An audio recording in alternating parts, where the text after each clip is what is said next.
long. It was sharp enough to cut the big leaves of a coconut tree and to cut its root into two. But Mafatu was not going to cut any coconut trees. The knife was for the old hammerhead shark, which twice broke his bag of fish traps and ate the cat inside. "You just wait, you old hammerhead," Mafatu said to himself the day before as he drove out to the reef to set another trap. "Wait until I have my knife. You will not be so brave then. You will run away when you see it flash." Over the morning, the knife was finished. Mafatu did not feel as brave as he would have wanted to. He hoped he would never see the hammerhead again. Paddling out to the reef, he glanced down from time to time at the long-legged knife, which hung like a cord on his neck. It wasn't, after all, such a dangerous weapon. It was only a knife made by a boy from Will's Ridge. Yuri sat on the edge of the raft. Fatu always took his dog along, for Yuri howled loudly if he were left behind. And Mafatu had come to depend on the companionship of the little yellow dog.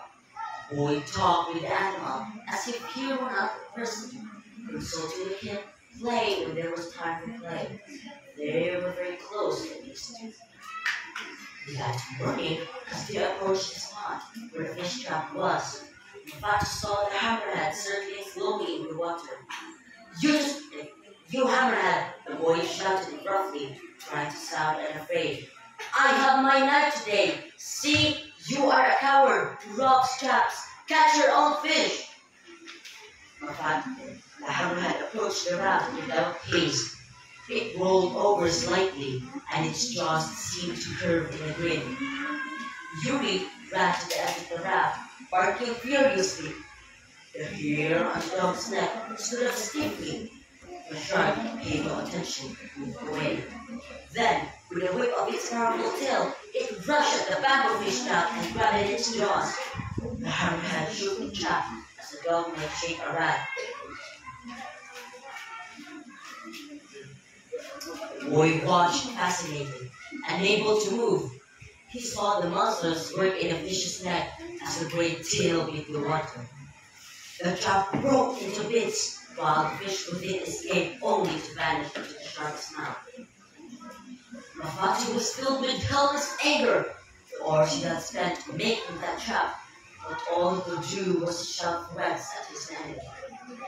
Yuri was running from one side of the raft to the other, furious with excitement.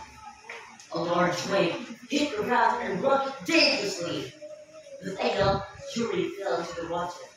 Mafatu sprang to catch him, but it was too late. Instantly, the hammerhead turned about. The wave pushed the raft away. Yuri, swimming frantically, tried to regain it. There was a hopeless look in the brown eyes, so faithful and true. Mafatu leaned forward, his dog's companion. The hammerhead was moving slowly. A mighty anger stormed through the boy. He gripped his knife, then he dived into the water. The shark turned about, its rough skin scratched the flesh from the boy's shoulder. In that instant, Mafatu stabbed deep into the white belly. There was a terrible shock, catching his breath. The boy fought for life in the air. It seemed that he would never reach the surface. His lungs would burst. At last, his head came out of the water, putting his face to the surface. He saw the great shark turn over, blood flowed from the wound in its belly. Instantly, great shaker rushed in.